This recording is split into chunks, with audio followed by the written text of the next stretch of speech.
സർക്കാർ രൂപീകരണ ചർച്ചകൾക്കായി എൻഡിഎ നേതൃയോഗം അല്പസമയത്തിനകം തന്നെ ഡൽഹിയിൽ ചേരും. പ്രധാനപ്പെട്ട നേതാക്കളെല്ലാം തന്നെ ഇതിനോടകം ഡൽഹിയിൽ എത്തിച്ചേർന്നിരിക്കുകയാണ്. സഖ്യകക്ഷികൾക്കൊപ്പം വടക്ക് കിഴക്കൻ മേഖലയിലെ 7 സ്വതന്ത്രരുടെ പിന്തുണ ഉറപ്പാക്കാൻ കൂടി എൻഡിഎക്ക് സാധിച്ചിട്ടുണ്ട്. സഖ്യത്തിനൊപ്പം അടിയുറച്ചു നിൽക്കുമെന്ന് ചന്ദ്രബാബു നായിഡു വ്യക്തമാക്കിയ ഒരു സാഹചര്യം. എന്തായാലും 17ാം ലോക്സഭ പിരിച്ചുവിടാൻ മന്ത്രിസഭ ശുപാർശ ചെയ്യുകയും ചെയ്തിട്ടുണ്ട്. ജിഷ്ണു കൃഷ്ണനാണ് ഡൽഹിയിൽ നിന്ന് ചേരുന്നത്. ജിഷ്ണു, ഒരു ഹാട്രിക് നരേന്ദ്രമോദി സർക്കാർ ഭരണം, അതിനാണ് ഇപ്പോൾ നീക്കങ്ങൾ.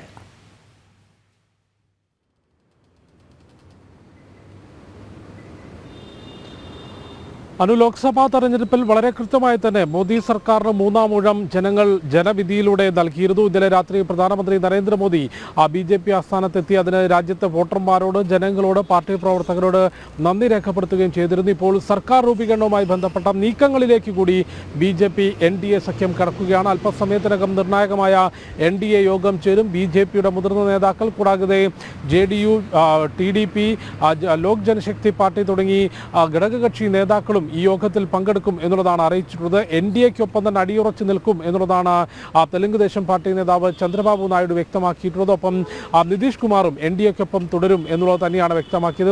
ഇവരുൾപ്പെടെയുള്ളവർ അല്പസമയത്തിനകം ചേരുന്ന NDA നേതൃയോഗത്തിൽ പങ്കെടുക്കുന്നുണ്ട്. അതിന് തൊട്ടു മുൻപായാണ് ഡൽഹിയിൽ 7 ലോക് കല്യാൺ മാർഗിൽ പ്രധാനമന്ത്രി നരേന്ദ്രമോദിയുടെ വസതിയിൽ 17ാം ലോക്സഭ പിരിച്ചുവിടാനുള്ളൊരു തീരുമാനം കേന്ദ്ര മന്ത്രിസഭാ യോഗം കൈക്കൊണ്ടിട്ടുള്ളത്. 2ാം മോദി സർക്കാരിൻ്റെ അവസാനത്തെ മന്ത്രിസഭാ യോഗമാണ് അല്പസമയങ്ങൾക്ക് മുൻപ് പ്രധാനമന്ത്രി നരേന്ദ്രമോദിയുടെ വസതിയിൽ ചേർന്നിട്ടുള്ളത്. കേന്ദ്രമന്ത്രിമാർ ഈ യോഗത്തിൽ പങ്കെടുത്തു. അങ്ങനെ മന്ത്രിസഭാ യോഗമാണ് 17ാം ലോക്സഭ പിരിച്ചുവിടാനുള്ള തീരുമാനം കൈക്കൊണ്ടിട്ടുള്ളത്. ഇനി നിർണായകമായ NDA യോഗം നടക്കാനുണ്ട്. ഒന്നുകിൽ ആ യോഗത്തിന് മുൻപോ അല്ലെങ്കിൽ അതിന് ശേഷമോ, അല്ലെങ്കിൽ അതിനു മുൻപോ തന്നെ, ഒന്നുകിൽ NDA നേതൃയോഗം കഴിഞ്ഞതിന് ശേഷം അല്ലെങ്കിൽ അതിനു മുൻപ് പുതിയ സർക്കാർ രൂപീകരിക്കാനുള്ള അവകാശവാദം NDA രാഷ്ട്രപതിക്ക് മുൻപിൽ വയ്ക്കും എന്നുള്ളതാണ് മനസ്സിലാക്കാൻ സാധിക്കുന്നത്. നിലവിൽ 300-ന് അടുത്ത് അംഗങ്ങളുടെ പിന്തുണ ഉറപ്പാക്കാൻ NDAക്ക് സാധിച്ചിട്ടുണ്ട്. 290-ന് മുകളിൽ NDAക്ക് തന്നെ സീറ്റ് ലഭിച്ചിട്ടുണ്ട്. ഒപ്പം വടക്ക് കിഴക്കൻ മേഖലയിലെ 7 സ്വതന്ത്രരുടെ പിന്തുണ ഉറപ്പാക്കാൻ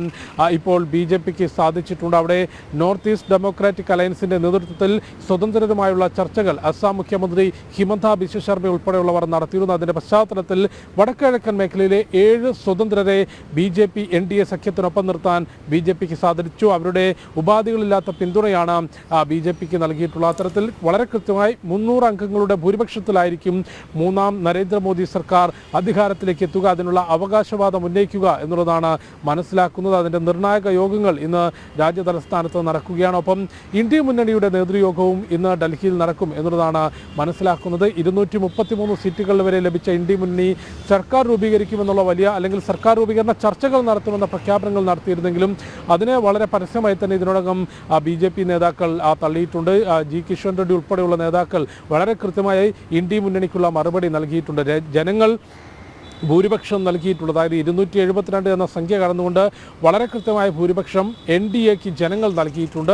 അത് അട്ടിമറിക്കാനുള്ള കരുത്ത് ഇന്ത്യ മുന്നണിക്കില്ല എന്നുള്ളതാണ് G കിഷൻ റെഡ്ഡി ഉൾപ്പെടെയുള്ളവർ ചൂണ്ടിക്കാട്ടിയിട്ടുള്ളത്. അത് വളരെ കൃത്യമാണ്. കാരണം നിലവിൽ കോൺഗ്രസിന് 99 അംഗങ്ങളും ഒപ്പം സമാജ്വാദി പാർട്ടിക്കും തൃണമൂൽ കോൺഗ്രസിനും DMKയും ഉൾപ്പെടെ കോൺഗ്രസിനൊപ്പം നിൽക്കുന്ന അല്ലെങ്കിൽ BJP വിരുദ്ധ മുന്നണി എന്ന് നമുക്ക് സൂചിപ്പിക്കാവുന്ന ആ സഖ്യത്തിലുള്ള മുഴുവൻ പാർട്ടികളുടെയും അംഗങ്ങളെ പരിശോധിക്കുമ്പോൾ അവർക്ക് 233 മാത്രമാണ് എത്താൻ സാധിക്കുക. ഏത് രീതിയിൽ പരിശ്രമിക്കുമ്പോഴും 272-ൻ്റെ അടുത്തേക്ക് എത്താനോ അല്ലെങ്കിൽ ആ മാർജിൻ്റെ അടുത്തേക്ക് എത്താനോ പോലും നിലവിൽ ഇന്ത്യ മുന്നണിക്ക് സാധിക്കില്ല. അതുകൊണ്ട് സർക്കാർ രൂപീകരണ ചർച്ചകൾ ഏതായാലും നിലവിൽ ഇന്ത്യ മുന്നണിക്ക് നടത്താൻ സാധിക്കില്ല. ശക്തമായൊരു പ്രതിപക്ഷമായി എങ്ങനെ മുൻപോട്ട് പോകാം എന്നത് സംബന്ധിച്ച് നിർണായകമായ ചർച്ചകൾ ഇന്ത്യ മുന്നണിയിൽ നടക്കും എന്ന് തന്നെയാണ് മനസ്സിലാക്കേണ്ടത്. ഒപ്പം ആ മുന്നണി എത്രത്തോളം കെട്ടുറപ്പോടെ വരുന്ന ആളുകളിൽ മുൻപോട്ട് പോകും എന്നുള്ളതും വലിയ ചോദ്യചിഹ്നമാണ്. കാരണം അധികാരമില്ലാതെ ബാക്കിയുള്ള ഘടകകക്ഷികളെ കൂട്ടി നിർത്താൻ കോൺഗ്രസിന് സാധിക്കുമോ എന്നുള്ളതും നോക്കിക്കാണണം. അത്തരത്തിൽ വളരെ കൃത്യമായ ഭൂരിപക്ഷം ഈ ലോക്സഭാ തെരഞ്ഞെടുപ്പിൽ ലഭിച്ചുകൊണ്ട് 3ാം തവണയും മോദി സർക്കാരിന് ഊഴം ലഭിച്ചിരിക്കുകയാണ്. കഴിഞ്ഞ 10 വർഷത്തെ തുടർ ഭരണത്തിന് ശേഷം നടന്ന തെരഞ്ഞെടുപ്പിലും ഭരണവിരുദ്ധ വികാരം മറികടന്നുകൊണ്ട് പരമാവധി എല്ലാ സംസ്ഥാനങ്ങളിലും സ്വാധീനം ചെലുത്തിക്കൊണ്ട്, അത് ഹിമാചലും ഉത്തരാഖണ്ഡും ഡൽഹിയും ഗുജറാത്തും മധ്യപ്രദേശും ഉൾപ്പെടെയുള്ള സംസ്ഥാനങ്ങളിലും അതിനോടൊപ്പം തന്നെ കേരളവും തമിഴ്നാട്ടിൽ സീറ്റുകൾ ലഭിച്ചില്ല എങ്കിൽ പോലും വോട്ട് ശതമാനം വർദ്ധിപ്പിക്കാൻ സാധിച്ചു എന്നാണ് BJPയുടെ ദേശീയ നേതൃത്വം വിലയിരുത്തിയിട്ടുള്ളത്. കേരളത്തിൽ ചരിത്രത്തിലാദ്യമായി താമര ചിഹ്നത്തിൽ ഒരു ജനപ്രതിനിധിയെ ലോക്സഭയിലേക്ക് എത്തിക്കാൻ BJPക്ക് സാധിച്ചു. തെലങ്കാനയിൽ അംഗങ്ങളുടെ എണ്ണം, പാർലമെന്റ് അംഗങ്ങളുടെ എണ്ണം ഇരട്ടിയാക്കാൻ സാധിച്ചു. തെലങ്കാനയിൽ മുൻപോട്ട് വരാൻ സാധിച്ചു. അത്തരത്തിൽ വളരെ ശക്തമായ മുൻപോട്ട് പോക്ക് അല്ലെങ്കിൽ ശക്തമായ സ്വാധീനം വിവിധ സംസ്ഥാനങ്ങളിൽ ചെലുത്താൻ സാധിച്ചുവെന്നും ഒപ്പം പ്രതീക്ഷിച്ച മുന്നേറ്റം UPയിൽ നടത്താൻ സാധിച്ചിട്ടില്ല എന്നുള്ളതും BJPയുടെ ദേശീയ നേതൃത്വം വിലയിരുത്തിയിട്ടുണ്ട്. NDA നേതൃയോഗം അല്പസമയത്തിനകം തന്നെ ആരംഭിക്കും. അതിനുശേഷമായിരിക്കാം ചിലപ്പോൾ പുതിയ സർക്കാർ രൂപീകരിക്കുന്നതിനുള്ള അവകാശവാദം NDA നേതൃത്വം രാഷ്ട്രപതിക്ക് മുൻപിൽ ഉന്നയിക്കുക. അനു, ജിഷ്ണു, ഈ സർക്കാർ രൂപീകരണ ചർച്ചകളും നീക്കങ്ങളും ഒക്കെ ഈ ഇന്ത്യ മുന്നണി മുന്നോട്ട് പോകുന്നു എന്നുള്ളൊരു വാർത്ത ഒരുപക്ഷെ ഇന്നലെ വൈകുന്നേരം മുതൽ വിവിധ മാധ്യമങ്ങൾ റിപ്പോർട്ട് ചെയ്തിരുന്നു. അത് ഏത് കണക്ക് കൂട്ടലിൻ്റെ അടിസ്ഥാനത്തിലാണ് എന്നതായിരുന്നു സംശയം. ഇപ്പോഴും അപ്രകാരമുള്ള ചർച്ചകൾ സജീവമായി തന്നെ നിൽക്കുന്നു എന്ന് കരുതണമോ?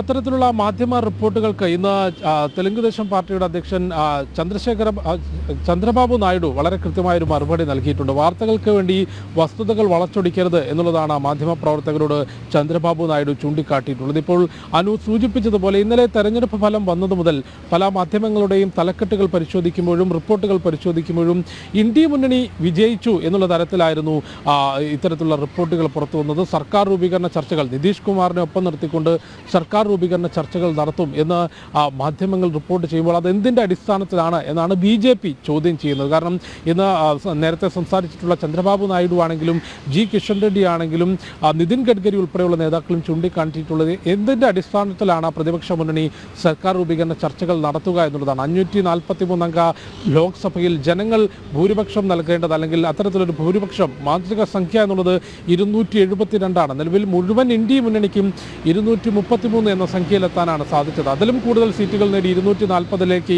വളർന്നുകൊണ്ട് ഏറ്റവും വലിയ ഒറ്റകക്ഷിയായിക്കൊണ്ട് BJPക്ക് നേടാൻ സാധിച്ചിട്ടുണ്ട്. അതുകൊണ്ട് ഇനി ഇന്ത്യ മുന്നണിയുടെ ഒരു തന്ത്രം എന്നുള്ളത് നിതീഷ് കുമാറിനെ അടർത്തിയെടുത്തുകൊണ്ട്, നിതീഷ് കുമാറിന് പ്രധാനമന്ത്രി പദം വാഗ്ദാനം ചെയ്തുകൊണ്ട് അടർത്തിയെടുത്തുകൊണ്ട് മുൻപോട്ട് പോകാനാണെങ്കിലും നിതീഷ് കുമാറിന് ലഭിച്ചിട്ടുള്ളത് 12 അംഗങ്ങളാണ്. ആ 12 അംഗങ്ങളെ കൂടി കൂട്ടി നിർത്തിയാൽ പോലും 250 എന്ന സംഖ്യ തികയ്ക്കാൻ ഇന്ത്യ മുന്നണിക്ക് സാധിക്കില്ല. അതുകൊണ്ട് സർക്കാർ രൂപീകരണ ചർച്ചകളിലേക്ക് ഇന്ത്യ മുന്നണി പോകുന്നു എന്നുള്ളത് അടിസ്ഥാനരഹിതമായ വാർത്തകളാണ്. അത്തരത്തിലൊരു ചർച്ചകളിലേക്ക് നിലവിലെ സാഹചര്യത്തിൽ, നിലവിലെ രാഷ്ട്രീയ സാഹചര്യത്തിൽ ഇന്ത്യ മുന്നണിക്ക് കടക്കാൻ സാധിക്കില്ല. ഒപ്പം ഉദ്ധവ് ഉൾപ്പെടെയുള്ള ശിവസേന വിഭാഗം, അതോടൊപ്പം നിലവിലെ ഇന്ത്യ മുന്നണിയിലെ ചെറിയ കക്ഷികൾ വരും ദിവസങ്ങളിൽ, വരും മണിക്കൂറുകളിൽ എന്ത് രാഷ്ട്രീയ നിലപാടെടുക്കും എന്നുള്ളതും ദേശീയ രാഷ്ട്രീയത്തെ സംബന്ധിച്ച് ഏറെ നിർണായകമാകും. അനു, ജിഷ്ണു, ഈ ഊഹാപോഹങ്ങളിൽ നിന്ന് യാഥാർത്ഥ്യത്തിലേക്ക് വരികയാണെങ്കിൽ നമുക്ക് തന്നെ അറിയാം, ഇന്നലെ ഈ തെരഞ്ഞെടുപ്പ് ഫലപ്രഖ്യാപനം വന്നത് മുതൽ, ഒരു ചാഞ്ചാട്ടം കണ്ടത് മുതൽ ഓഹരി വിപണിയും അതിനോട് അപ്രകാരം തന്നെയായിരുന്നു പ്രതികരിച്ചിരുന്നത്. കാരണം ഈ എക്സിറ്റ് പോൾ പ്രവചനങ്ങൾക്ക് ശേഷം വളരെ ശക്തമായി കുതിച്ച ഓഹരി വിപണി ഒരുപക്ഷെ ഇന്നലത്തെ തുടക്കത്തിലെ ഏതാനും മണിക്കൂറുകളെ അനിശ്ചിതത്വം അത് അവിടെയും ബാധിക്കുകയുണ്ടായി, നിക്ഷേപരെയും ബാധിക്കുകയുണ്ടായി. പക്ഷെ പിന്നീട് പ്രധാനമന്ത്രി ഇന്നലെ വൈകുന്നേരം രാജ്യത്തെ ജനങ്ങളെ അഭിസംബോധന ചെയ്യവേ, അല്ലെങ്കിൽ അദ്ദേഹത്തെ കേൾക്കാനിരുന്നവരെ അഭിസംബോധന ചെയ്യവേ അദ്ദേഹം പ്രഖ്യാപിച്ചൊരു കാര്യമുണ്ട്. 3ാം NDA സർക്കാർ ഒരു സംശയവുമില്ലാതെ തന്നെ അധികാരത്തിലേറാൻ പോകുന്നു എന്ന്. ഇതിനുശേഷം ഇന്ന് വിപണി പോലും ഒരു ഉണർവിലാണ് ഉള്ളത്.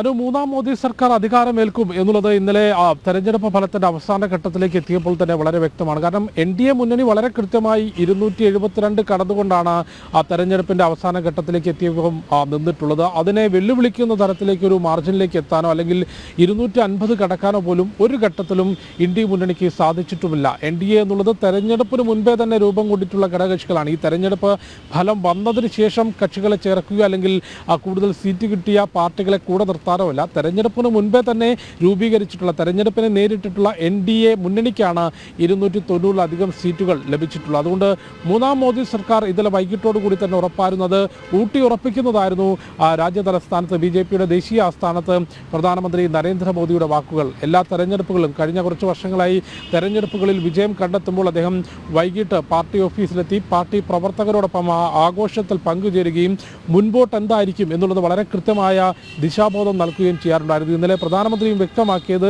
അടുത്ത 5 വർഷം അല്ലെങ്കിൽ 3ാം മോദി സർക്കാരിൻ്റെ ലക്ഷ്യം എന്നുള്ളത് വികസിത ഭാരതമാണ്. കഴിഞ്ഞ 10 വർഷം രാജ്യത്തിൻ്റെ യാത്രയെ ശക്തിപ്പെടുത്താനുള്ള അല്ലെങ്കിൽ ഭാരതത്തെ ശക്തിപ്പെടുത്താനുള്ള നിരവധി ജനക്ഷേമ വികസന പദ്ധതികളും ശക്തമായ തീരുമാനങ്ങളും ആർട്ടിക്കിൾ 370 റദ്ദാക്കിയതുൾപ്പെടെ ഇന്നലെയും അദ്ദേഹം എടുത്തു പറയുകയുണ്ട്. അത്തരത്തിലുള്ള ധീരമായ തീരുമാനങ്ങൾ കഴിഞ്ഞ വർഷങ്ങളിൽ എടുത്തെങ്കിൽ ഇനിയുള്ള മുൻപോട്ട് പോക്ക് അല്ലെങ്കിൽ ഇനിയുള്ള പ്രവർത്തനങ്ങൾ വികസിത ഭാരതത്തിന് വേണ്ടിയായിരിക്കും എന്നുള്ളത് വളരെ വ്യക്തമായി പ്രധാനമന്ത്രി ചൂണ്ടിക്കാട്ടിയിട്ടുണ്ട്. അതിൻ്റെ ഉണർവ് രാജ്യത്തിൻ്റെ വ്യാപാര മേഖലയിലും അത്തരത്തിൽ ഓഹരി വിപണികളിലും ഉണ്ടാകും എന്നുള്ള കാര്യത്തിലും യാതൊരു സംശയമില്ല. ശക്തമായ ഭരണകൂടം രാജ്യത്ത് നിലവിലും അതും ഏറ്റവും വലിയ ഒറ്റകക്ഷിയായി BJP 240 സീറ്റുകൾ നേടിക്കൊണ്ടും ഒപ്പം NDAക്ക് 290 മുകളിൽ സീറ്റുകൾ ഉള്ളതുകൊണ്ടും 3ാം മോദി സർക്കാർ സുനിശ്ചിതമാണ്. അതിൻ്റെ നടപടിക്രമങ്ങൾ അല്ലെങ്കിൽ സർക്കാർ രൂപീകരണവുമായി ബന്ധപ്പെട്ട നിർണായക ചർച്ചകളും നീക്കങ്ങളും രാജ്യ തലസ്ഥാനത്ത് പുരോഗമിക്കുകയാണ്.